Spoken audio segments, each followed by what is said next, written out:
Inutile de ménager le suspense, l'économie française ne s'est pas redressée au troisième trimestre. Le ton général est donné par le climat des affaires qui n'a cessé de reculer de juillet à septembre pour plonger à plus de 9 points de sa tendance de longue période. Bilan, la moyenne sur 3 mois chute à 92, soit 2 points de moins qu'au deuxième trimestre, un trimestre pourtant déjà marqué par un zéro pointé pour la croissance. C'est sans conteste un mauvais présage pour le chiffre du PIB à venir. Mais il faut aller dans le détail des branches pour poser un diagnostic plus précis. Si les anticipations de croissance ont basculé cet été, c'est sous l'impact d'un double choc. Le premier vient de l'extérieur. La croissance mondiale s'est enlisée avec des pays émergents sur lesquels s'amoncellent les difficultés. Sur les 4 pays des fameux BRIC, 2 sont en récession ou sur le point de l'être, le Brésil et la Russie. Un autre ralentit plus fortement que prévu, c'est la Chine. Quant à l'Inde, elle se maintient sur les rails de la croissance, mais sa capacité d'entraînement est faible, économie auto-centrée oblige. C'est un frein direct à nos exportations, mais aussi indirect car cette quasi-panne des émergents a mis l'économie allemande à l'arrêt.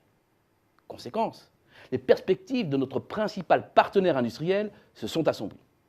C'est ce que montre l'affaissement de l'indice IFO qui donne le pouls du climat des affaires outre-Rhin. Pas étonnant donc que de plus en plus d'industriels français constatent une dégradation de la demande extérieure et que la plupart jugent les carnets de commandes étrangers inférieurs à la normale. Le second choc est interne et concerne le BTP. Le B de bâtiment d'abord, qui poursuit sa plongée. Le climat des affaires est maintenant passé sous la barre des 90 et il faut remonter début 1997 pour trouver trace d'un si faible niveau. Ce n'est pas mieux dans les TP, où la baisse d'activité du deuxième trimestre s'est amplifiée et les perspectives sont d'autant plus préoccupantes que la commande publique subit le double impact du coup de frein post-électoral et des restrictions des dotations de l'État. Extinction des débouchés extérieurs et de ceux liés à la construction, on comprend mieux pourquoi l'industrie patine et dans sa foulée pourquoi les services restent bloqués. Tous ces éléments plaident pour une chute brutale de l'activité au troisième trimestre.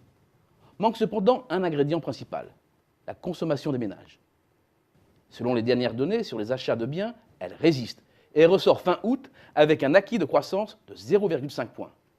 Alors certes, ces dépenses représentent seulement la moitié de la dépense totale des ménages, mais c'est assez pour écarter le scénario du pire.